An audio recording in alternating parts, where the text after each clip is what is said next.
Black and brown creatives, understand me. L.O.S.T Creatives Podcast is here. I am looking for you. L.O.S.T Creatives Podcast. You trying to get it out there? DM me. I will shout out your work. I will drop links to your work. This is free. You don't have to give me a penny. I just want your time and your story, good brother. I just want your time and your story, good sister. We have our platform now. Let's get out there. This is what's up. This is what you need to do. I want your work to be out there, and I'm waiting on you. Tell me a story.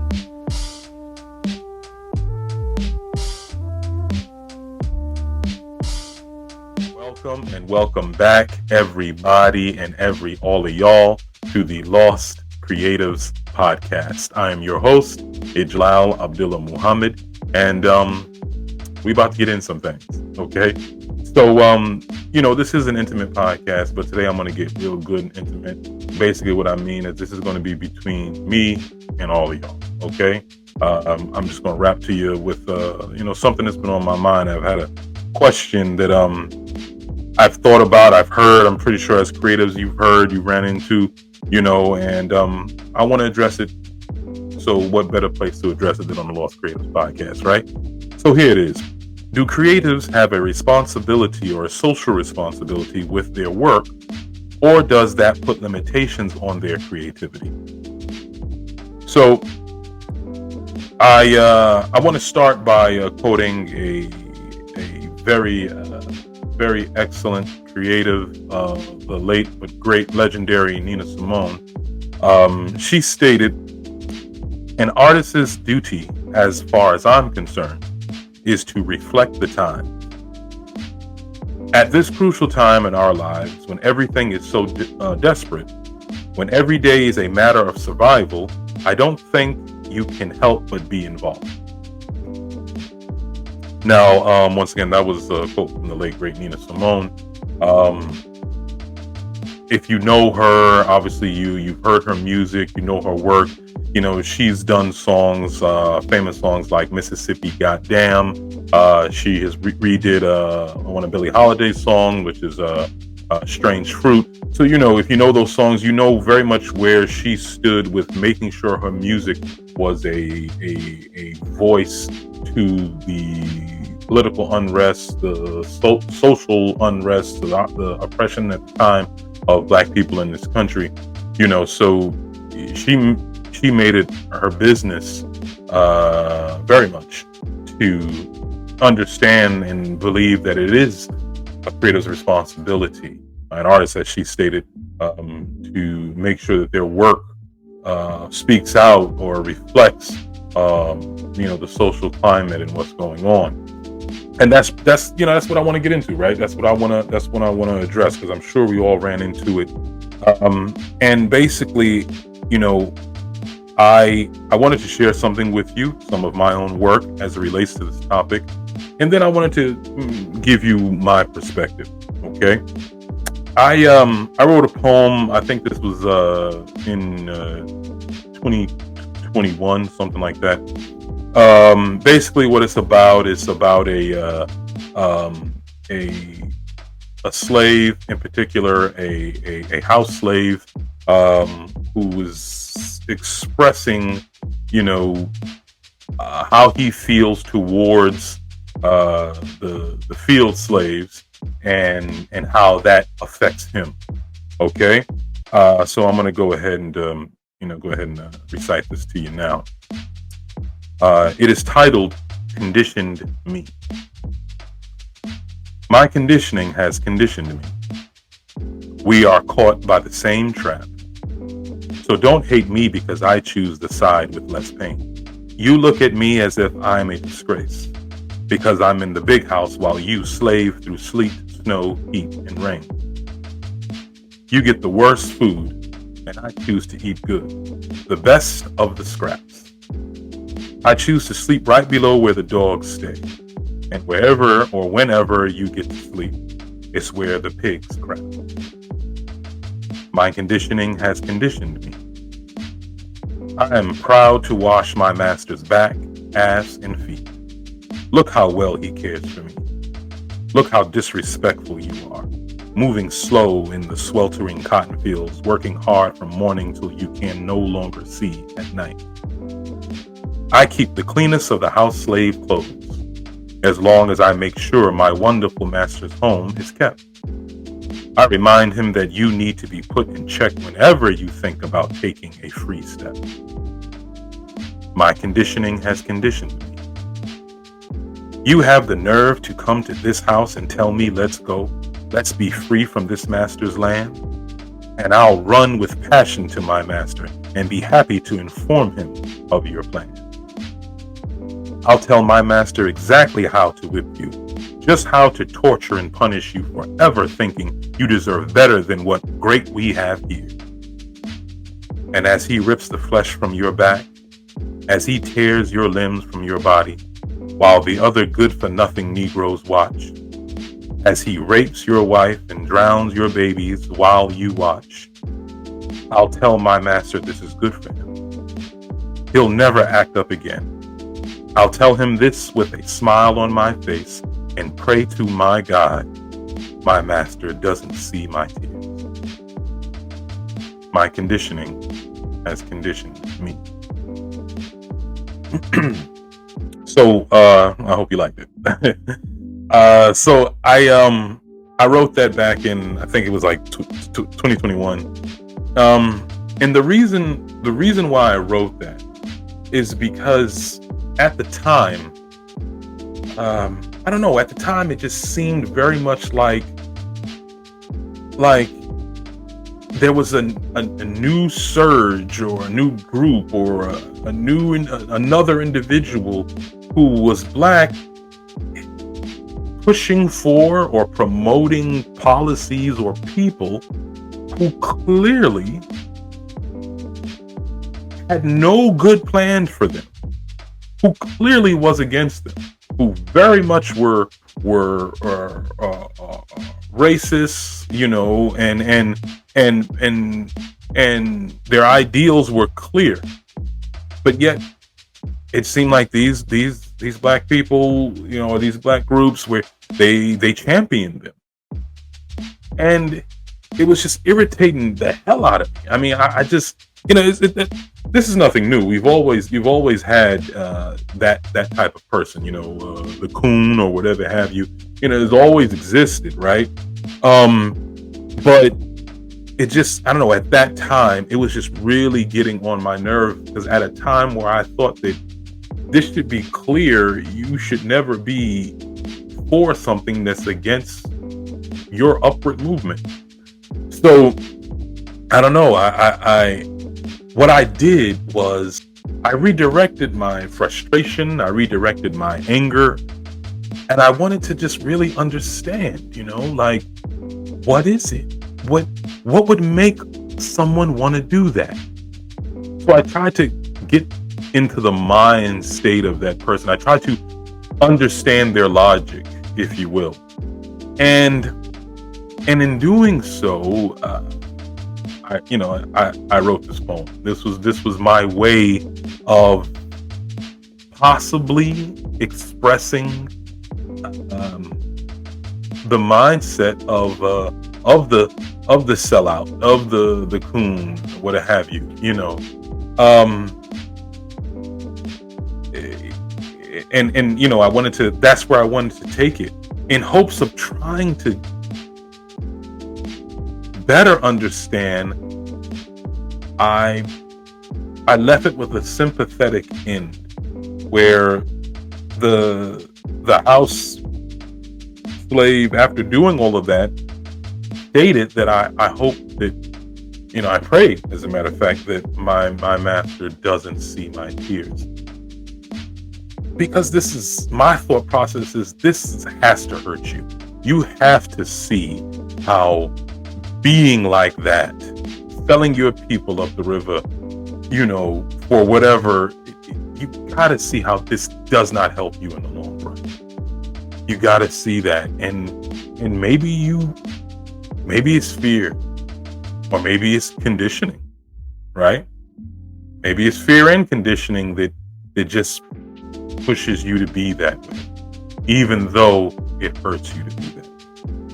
And And that's where, the creativity came into play, and thus, I wrote that poem.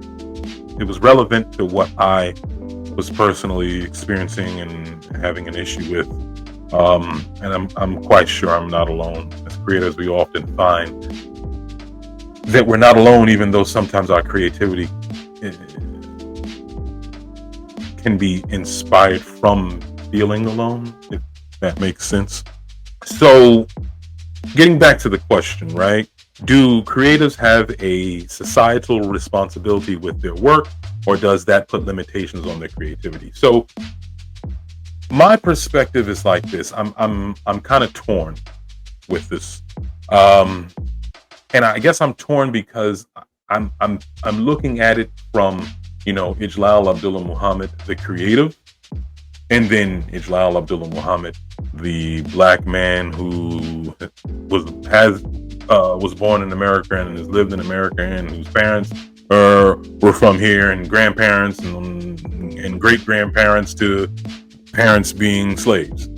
So those are the two frames of mind that I guess I'm going to address this question. So from Ijlal Abdullah Muhammad as the creative, I guess I'm a little against what Nina Simone said, in the sense that I feel that if I have to address, if it's my responsibility, which means I have to address with my creativity, my work, my art, what's going on in the world, or basically anything that I don't care to address, that puts limitations on my work. That puts limitations on my creativity. My creativity is just that. It's mine. I should be free to create as I see fit. I mentioned this earlier on the second episode with the wonderful chef Jamila B, where it was hard for me to take criticism, because it's like, look, this is my work. This is how I wanted to present it. This is how I wanted to do it. This is how I wanted to paint it. This is how I wanted to draw it. This is what I was trying to convey. And don't tell me what you think. This is, but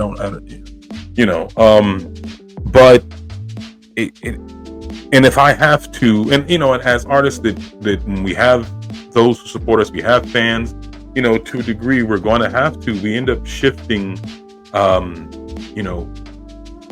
our creativity to kind of cater to what our fan base that we have thankfully built up is desiring from us. And hopefully, ideally, our fans want us to be as free as we care to be, right?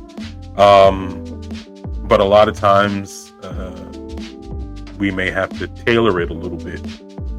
In any case, whatever's happening in society, that may not be how I choose to express myself. Maybe I just like singing songs about happy times. I wouldn't even know how to write something about political unrest, social unrest. Maybe I just want to write about fictional situations and fantasies, and I don't necessarily want to cater it to anything that has to deal with the current state of oppression here or all across the world where it's happening. Maybe I don't want to do that, or maybe I don't even know how to do that. But once again, Ijlal Abdullah Muhammad, the creative, feels that I shouldn't have to. I shouldn't feel that's my responsibility. I kind of look at that almost as if to say, well, just because I am an artist, just because I have a certain skill set, that by default I have to now use it to be a voice against what's going on, or against oppression. I can be against something, but my work doesn't necessarily have to display that or show that. and especially if that's not what my work is. Nina Simone, this is how she felt. It was deep knitted in her. She felt she had a responsibility, but at the same time, she wanted to write those songs. She didn't necessarily feel that it was limiting her work. She felt that her work should be that. And at the same time, Nina Simone had a whole lot of other songs that didn't necessarily have to deal with the social and political situation at the time. Very famous songs as well. So, once again, I just feel that it can limit my work. And as a creative, I hate when someone makes me feel that I have to limit my work, or I have to do anything with my work other than what I want to do with my work, other than I want to do with my creativity. That's Ijlal Abdullah Muhammad, the creative. But the perspective of Ijlal Abdullah Muhammad, the human being who is a black man in America, the perspective is, I don't think it's a matter of choice. I deal with oppression every day. Every day, I am a victim of exploitation and oppression. Every day. I wake up to it. I deal with it throughout the day. I go to sleep to it. I dream about it. It has completely affected every single aspect of my life. And it has done that since I was born. It has done that even before I realized that it was affecting me in that way. So basically what happens is when that's the situation, then I guess it's almost, and this is what I meant by I don't believe I have a choice. It's going to be representative in my work.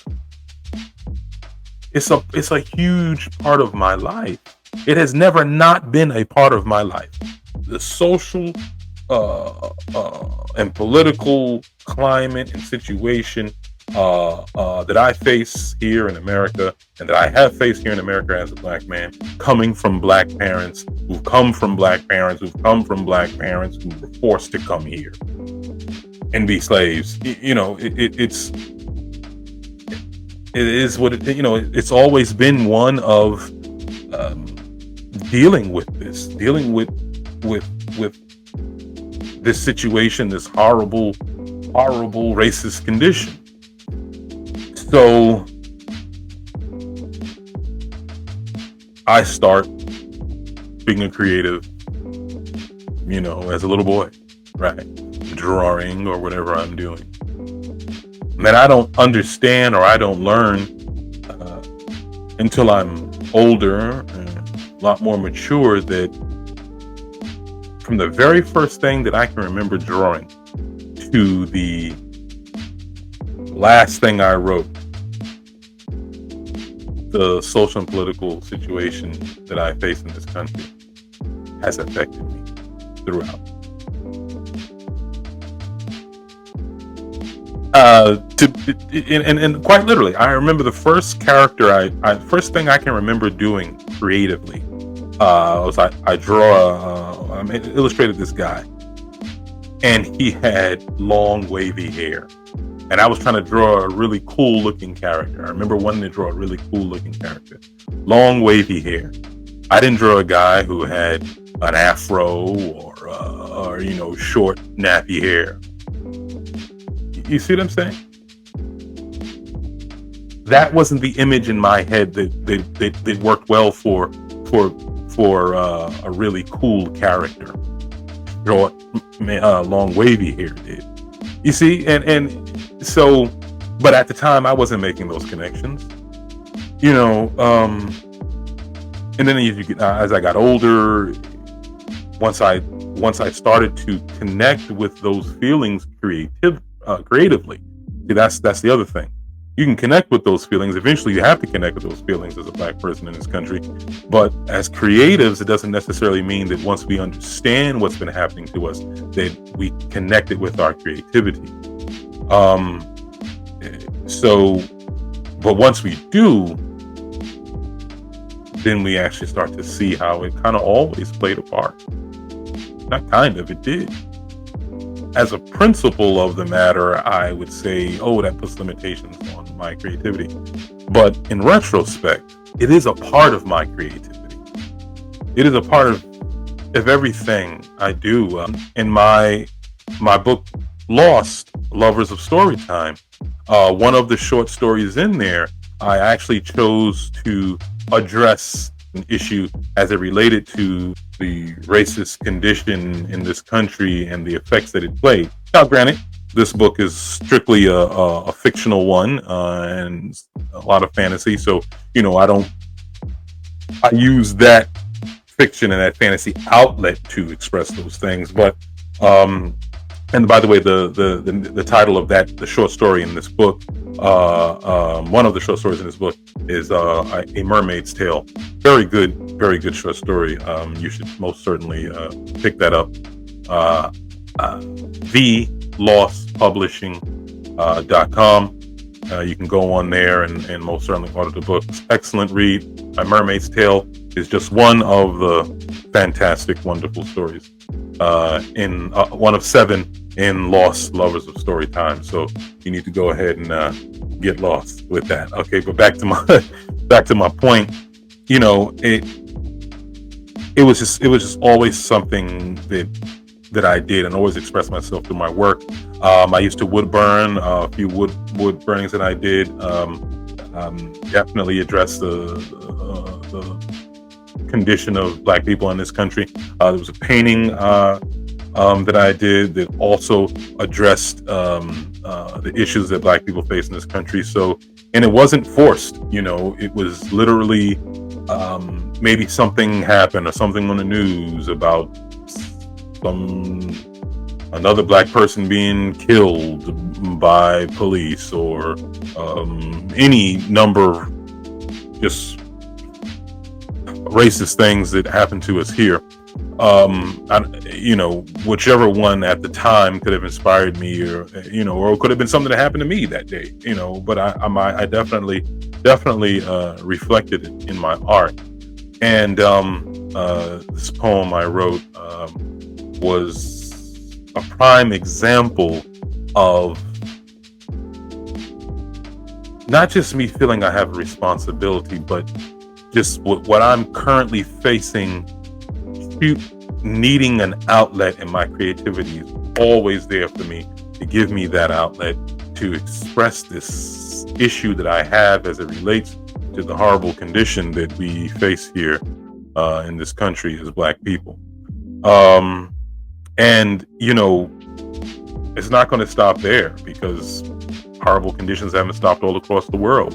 So I definitely feel that quite possibly in the next thing that I write, be it a short story post, that's one of my short story animations that I put on my Instagram, Lost Author, L.O.S.T author, or be it one of in volume 2 of Lost, Lovers of Storytime, where I write another short story where I want to address, or I find a way to address, what's happening with the oppression all across the world, Congo and Sudan and Palestine, so it most certainly is a part of my creativity, and I can't even divide the two if I wanted. I gave both perspectives because they're true. As a creative, strictly as a creative, not looking at anything else, just tunnel vision creative. Don't limit my work. I don't care with what's going on. Let me do what I want to do, how often I want to do it, how I want to do it, where I want to do it, when I want to do it. But my work is still a representation of me and my perspective, and my outlook on life, and that is the complete makeup of my experiences. So, when you look at it that way,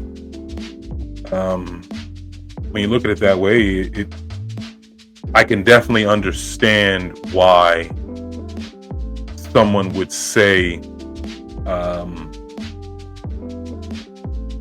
you have a responsibility to talk out against oppression. Excuse me. There's an old saying, right? With great power comes great responsibility. And then there's somebody with a cape on or spinning a web or something.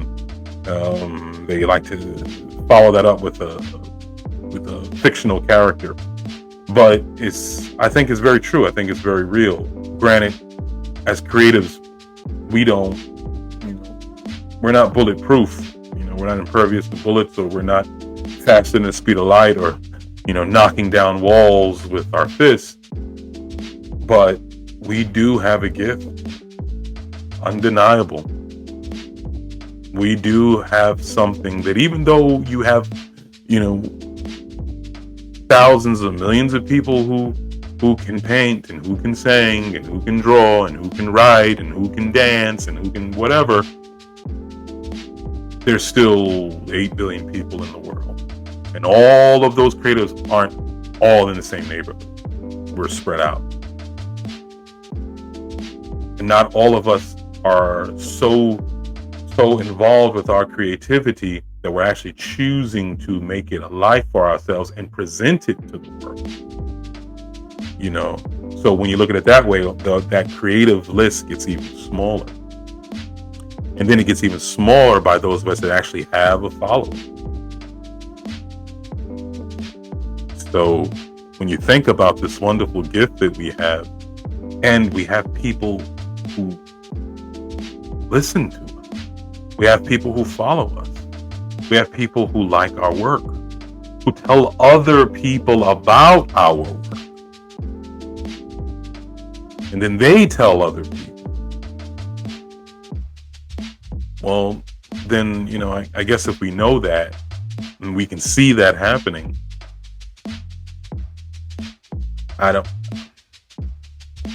would we be lying to ourselves if we didn't express through our work how we feel about societal or political unrest, oppression, exploitation to other human beings, especially those who look like us? I think that the struggle more so there is fighting against not expressing it through our creative work, rather than choosing to express it through our creative work. And that's where I land with that. Dave Chappelle, excellent one, definitely one of the greats, comedian. He stated in one of his stand-ups, as a comedian, you have a responsibility to speak recklessly.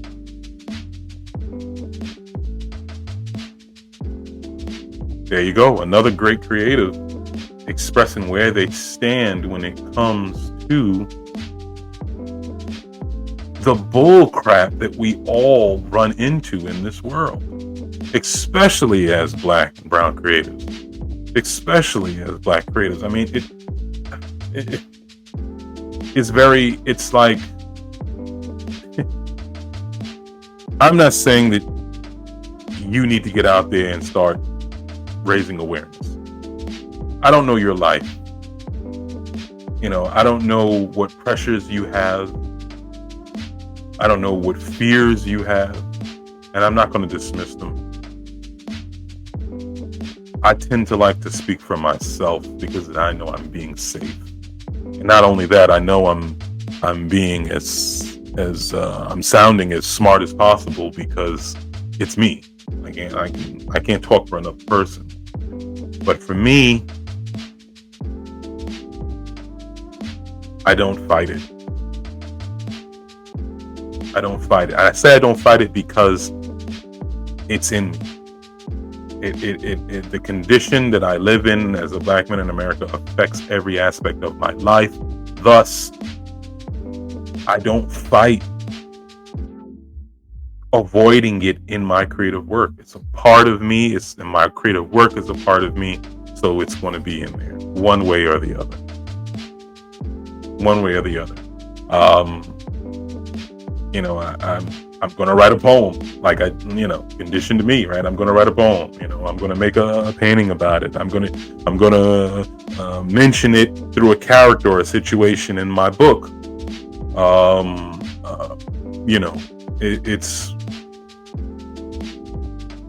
I take that charge. I feel that, like I said earlier, it's not a matter of choice for me. It's a part of my creativity. So I don't even, it is what it is. It's like breathing, But I very much want to know what you think, creatives. You know what I'm saying? I really, really, really want to know what you think, black creatives. Holla at me, please. I want this episode to get the most comments,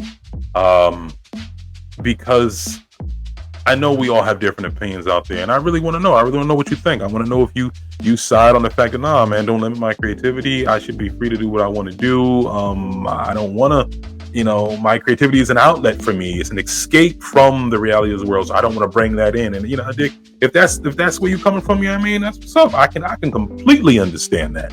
Straight up, there's no judgment here. Or if you're like, no, like if you're like me, where it's like I can't separate the two.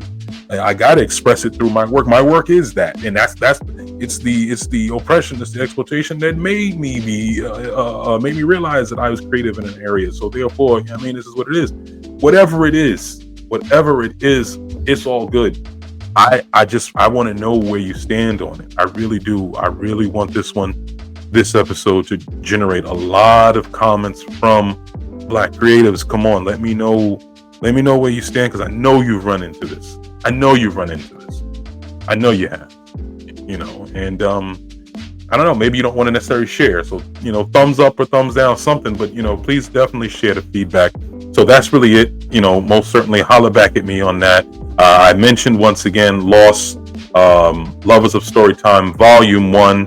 The story that I talked about, A Mermaid's Tale, is one of 7 short stories in my book. You can go to thelostpublishing.com to cop that. Excellent book. 7 short stories. You'll love it. Okay. So please definitely do that. Please hit me up on Instagram, L.O.S.T author, L.O.S.T author. Okay. And, let me know what you think. As well as please shoot me a DM if you would like to be a guest on the L.O.S.T Creatives Podcast. I want you to be a guest on the L.O.S.T Creatives Podcast. So you might as well just be a guest on the L.O.S.T Creatives Podcast. We need each other. We need to hear each other. We need to pick up and feedback from each other. We need all of that. I want this to be great for us. So please hit me up, and that's definitely what you need to be doing. Until then, thank you very much for spending your time with me and tuning in. As always, tell me your story.